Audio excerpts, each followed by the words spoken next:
मैं क्रांति competition point से आप लोगों को पहले ही कहा था कि 1 नवंबर से पीटी की पढ़ाई आरंभ होगी। मैं ऑनलाइन का टीचर आज हूँ, ऑफलाइन का टीचर तो मैं बहुत पहले से हूँ। मैं आपको कहा था कि प्रत्येक प्रतियोगिता परीक्षा में पीटी परीक्षा के लिए कई विषय होते हैं। मैं सबसे पहले आप लोगों को इंडियन कॉन्स्टिट्यूशन पर चर्चा करना चाहता हूँ, क्योंकि इंडियन कॉन्स्टिट्यूशन एक ऐसा विषय है जो प्रत्येक प्रतियोगिता परीक्षा के पीटी में कम से कम 20 से 30 प्रश्न पूछे जाते हैं। मेरा प्रयास है कि आपको इंडियन कॉन्स्टिट्यूशन का नॉलेज जड़ से अंतिम तक हो जाए। सबसे पहले मैं बताना चाहता हूँ कि संविधान क्या है। संविधान क्या है?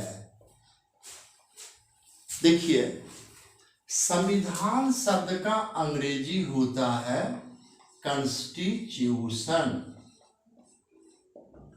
कॉन्स्टिट्यूशन कॉन्स्टिट्यूशन का अर्थ होता है सरकार के बनावट, सरकार के बनावट एवं ढांचे।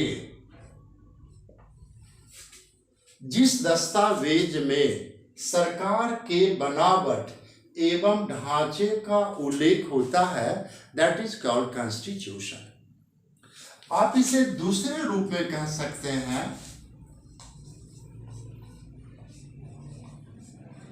Constitution is a legal documents.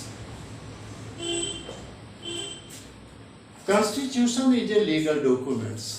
It means संविधान एक लिखित दस्तावेज है।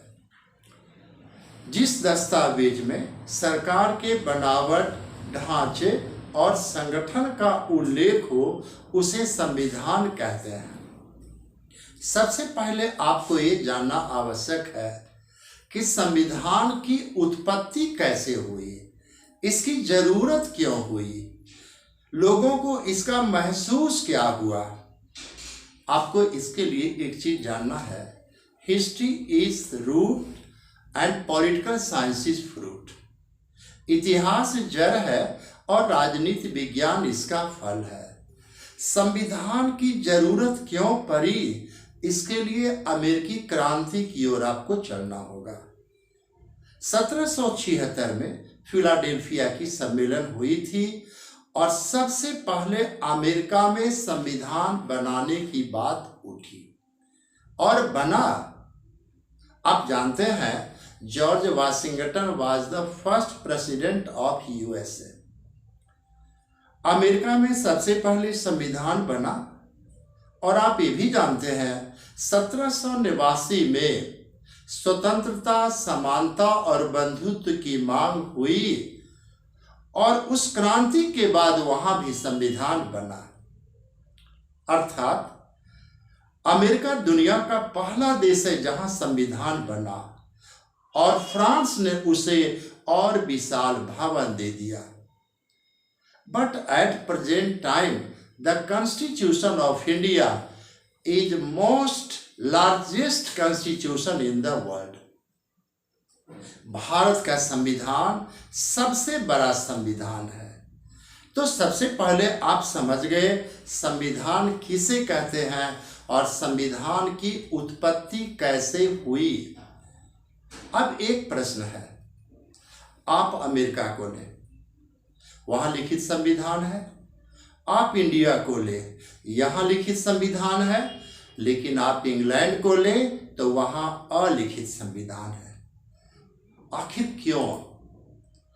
क्या बिना लिखित संविधान के इंग्लैंड में शासन कैसे चल रहा है?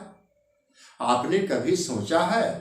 कि इंडिया का शासन तो लिखित संविधान से चल रहा है, लेकिन इंग्लैंड का शासन अनरिटन कॉन्स्टिट्यूशन से चल रहा है। आखिर कैसे? देखिए, मैं आपको बताना चाहता हूं कि संविधान के कई प्रकार होते हैं। सबसे पहले देखिए संविधान के प्रकार। पहला, लिखित संविधान। लिखित संविधान किसे कहते हैं? जिस संविधान को संविधान सभा के सदस्यों ने एक निश्चित समय में बैठकर बनाया है। एज फॉर एग्जाम्पल इंडिया का संविधान लिखित है, जिसे बैठकर बनाया गया है। दूसरा, अलिखित संविधान। अलिखित संविधान किसे कहते हैं? जो संविधान लिखित नहीं है, बल्कि वहां रीति रिवाज, परंपरा पर आधारित शासन चलती है। आप इसका उदाहरण दे सकते हैं इंग्लैंड। इंग्लैंड एक ऐसा देश है जहां अलिखित संविधान है और वहां का शासन परंपरा पर चलती है और आज भी चल रही है। तीसरा, संघात्मक शासन। देखिए, संघात्मक शासन किसे कहते हैं? जिस शासन में केंद्र सरकार और राज्य सरकार दोनों का अधिकार अलग अलग हो। आप जानते हैं भारत में केंद्र सूची, राज्य सूची और समवर्ती सूची है। केंद्र सरकार का अलग अधिकार है, राज्य सरकार का अलग अधिकार है।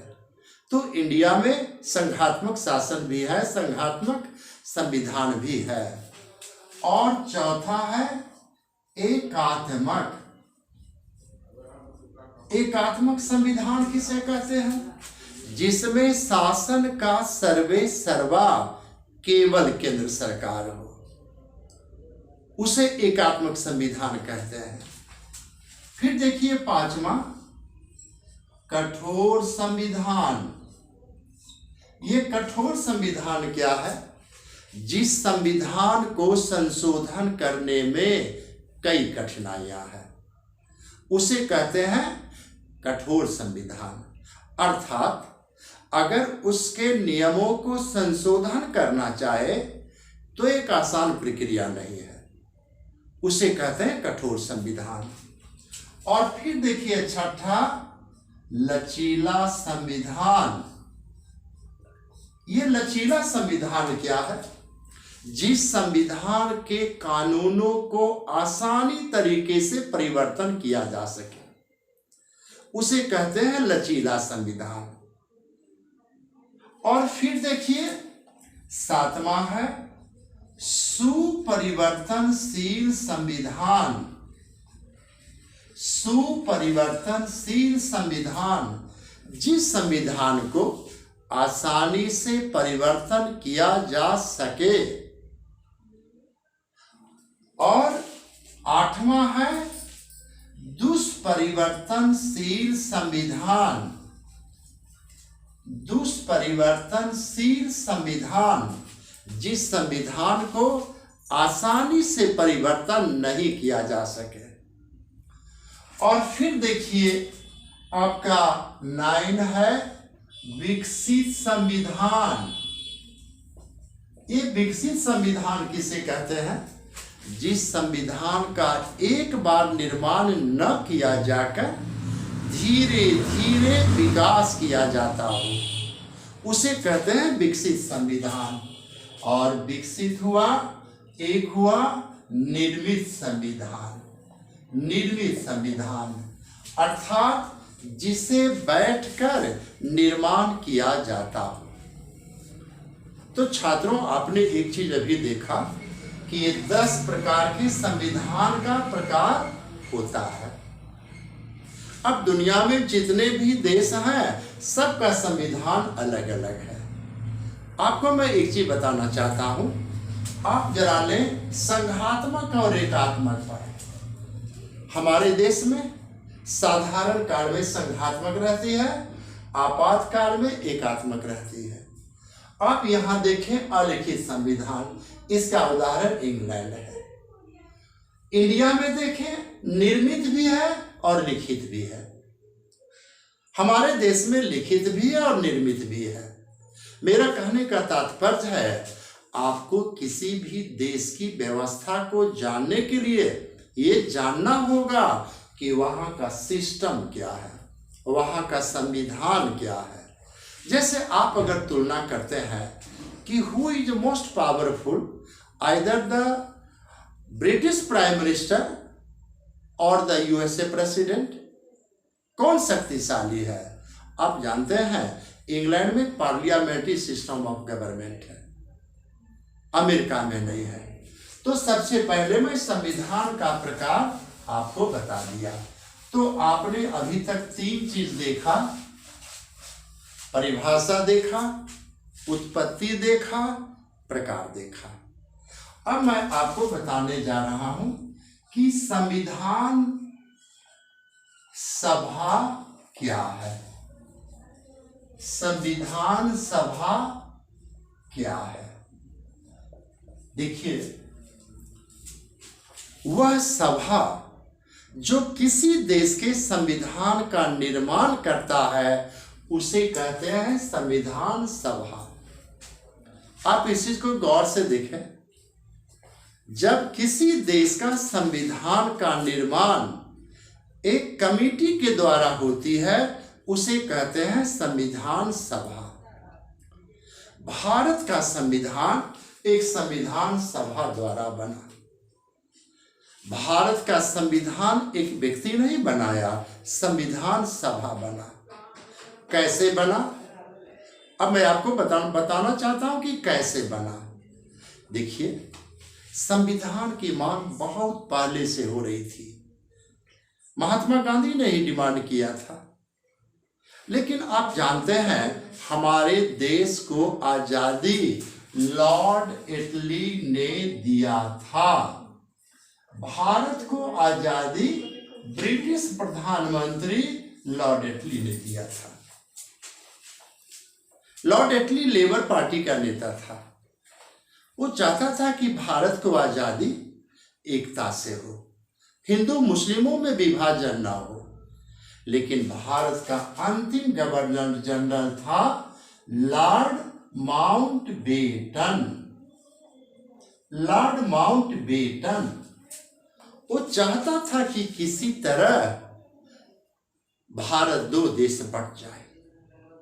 और आप ये भी जानते हैं महात्मा गांधी ने कहा था, भारत का विभाजन मेरे लाश पर होगा, मेरे जीते जी नहीं। लेकिन गांधी जी के रहते भारत का विभाजन हुआ। चूंकि मुस्लिम लीग का नेता जिन्ना का कहना था नो पाकिस्तान नो फ्रीडम।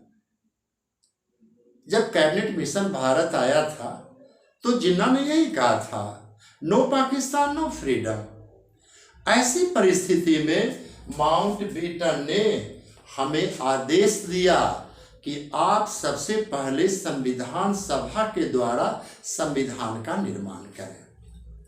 देखिए, हमारे देश का संविधान एक विकट परिस्थिति में बना।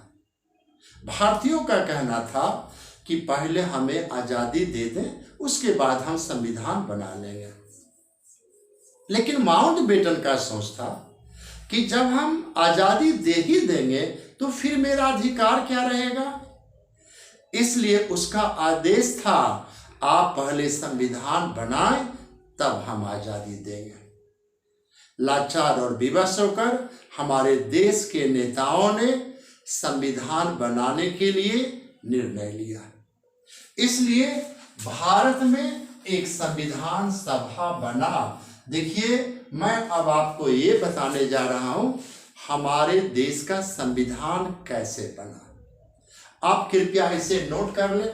देखिए, कोई भी जीके में आप पॉइंट्स नोट करें। आपके पास अगर पॉइंट्स याद रहेगा तो कोई भी तरह का प्रश्न को आप आसानी से सोल्व कर सकते हैं। देखिए, सबसे पहले मैं बताता हूं, हमारे देश में एक संविधान सभा बना। संविधान सभा बना, इसे हम कहते हैं कॉन्स्टिट्यूशन असेंबली। इस संविधान सभा में 389 सदस्य बनाए गए, 389। और इस संविधान बनाने का आरंभ 9 दिसंबर 1946 से आरंभ हुआ। इस संविधान बनाने का निर्माण 9 दिसंबर 1946 से आरंभ हुआ। दिल्ली के संसद भवन में संविधान बनने का काम आरंभ हुआ। आपको मैं पहले ही बता दिया कि हमारे देश के नेता संविधान बनाना नहीं चाहते थे। वे चाहते थे कि पहले आजादी मिल जाए, लेकिन माउंटबेटन के प्रेशर पर हमारा संविधान बना।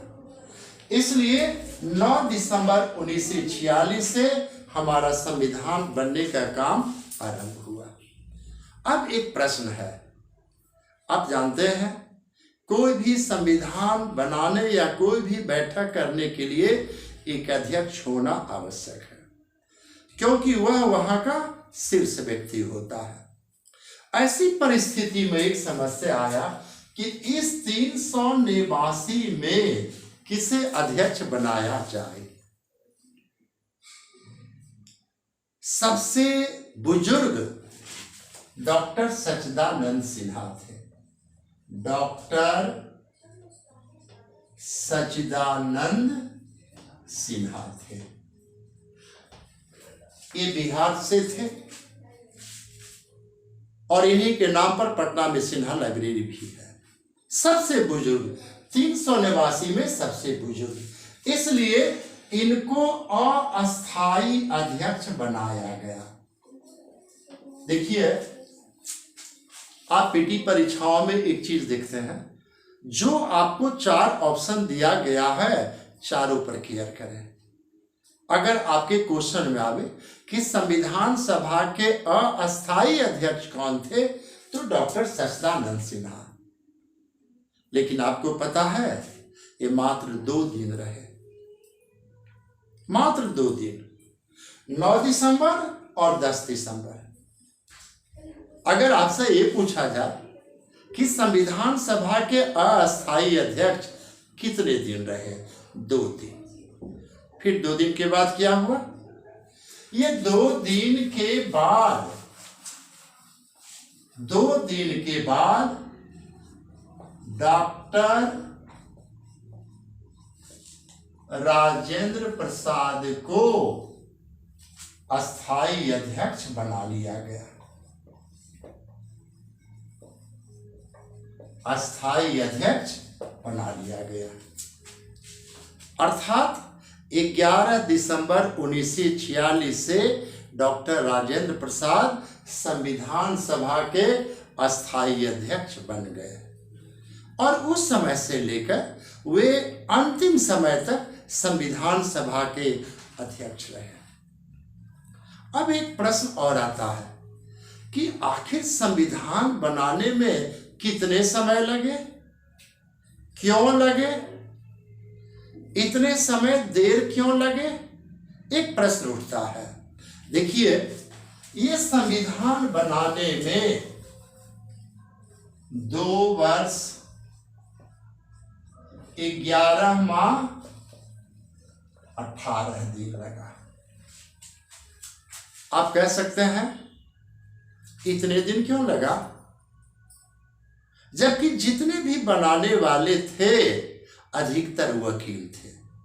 इसीलिए कहा जाता है the Indian constitution is paradise of lawyers. भारतीय संविधान वकीलों का स्वर्ग है। तो जब वकीलों का स्वर्ग है, मोस्टली वकील थे, तो ये 2 वर्ष 11 माह 18 दिन कोई मामूली दिन नहीं रखता है।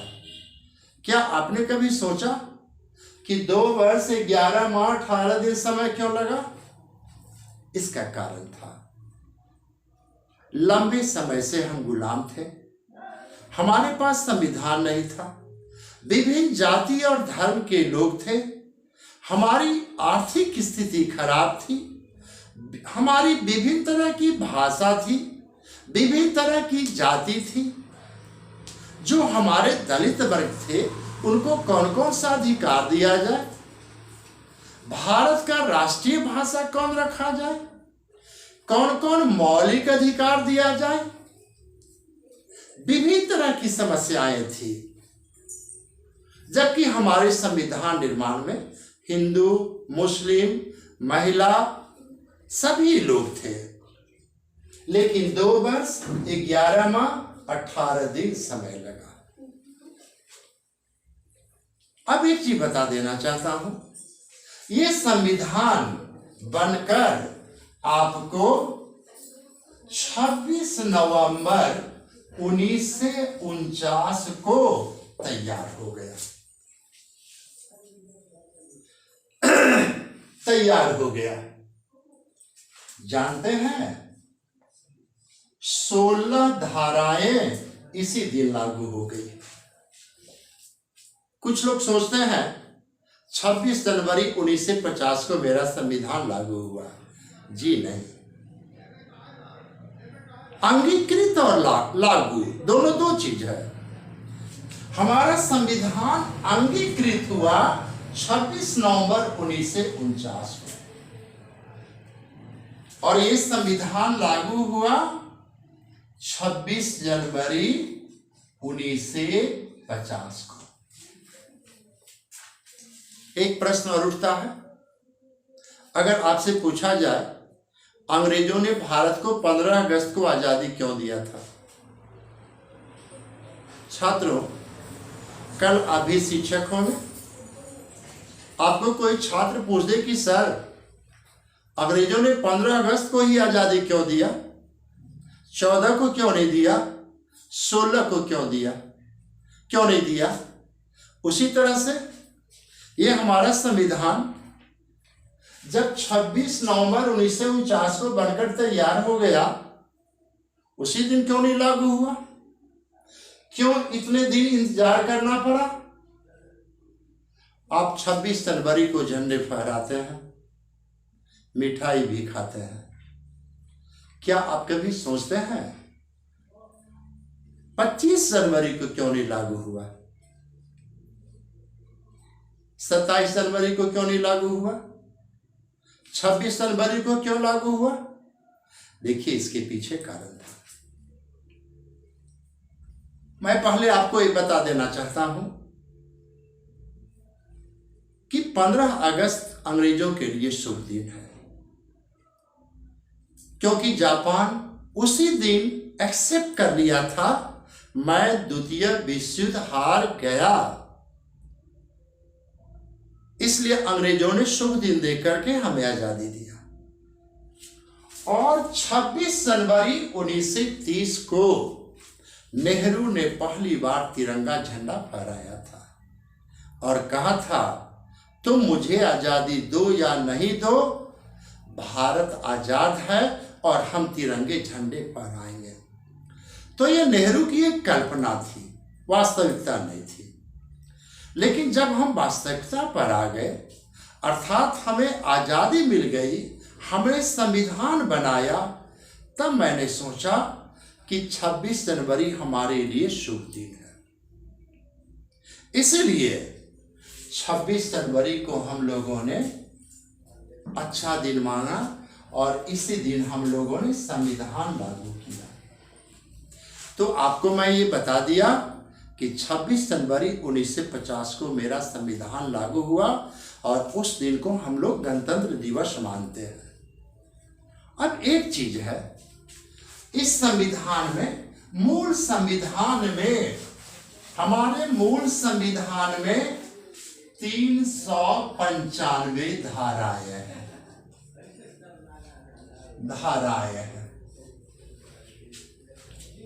The Indian constitution is largest in the world.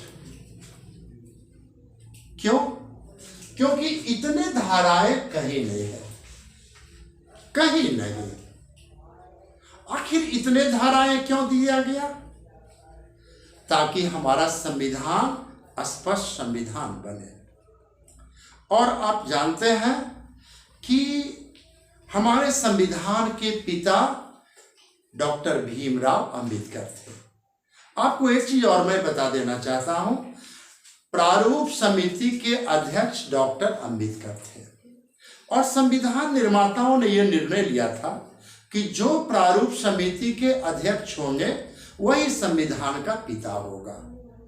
Doctor Ambedkar को प्रारूप समिति के अध्यक्ष बनने का मौका मिला, इसलिए he is well known as father of the Indian constitution. लेकिन एक चीज याद रखेंगे, आज हमारे देश में संविधान पर बहुत चर्चा होती है। संविधान अच्छा है, संविधान बुरा है, संविधान को बदलना चाहिए। इस संदर्भ में अंबेडकर ने कहा था, अगर मेरे संविधान को कोई खराब कहता है तो यह संविधान खराब नहीं है बल्कि वह व्यक्ति, क्योंकि मैं संविधान में संशोधन का प्रावधान कर दिया हूं। इसलिए छात्रों, जहां भी संविधान का चर्चा हो तो एक चीज आप याद रखेंगे, डॉक्टर अंबेडकर जो मेरे संविधान के पिता हैं, उन्होंने कह दिया था, क्योंकि संविधान बनने के समय 38 करोड़ की आबादी थी। आज आबादी आप जान रहे हैं, इसलिए लेकिन लोक कल्याण हित उन्होंने एक चीज कहा था, संविधान में संशोधन अकारण में होनी चाहिए, आवश्यकता हो तब।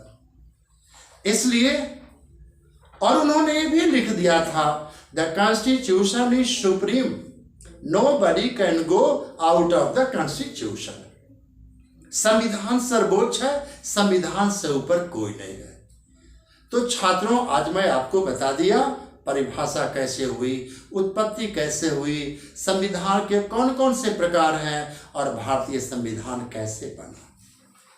Thank you.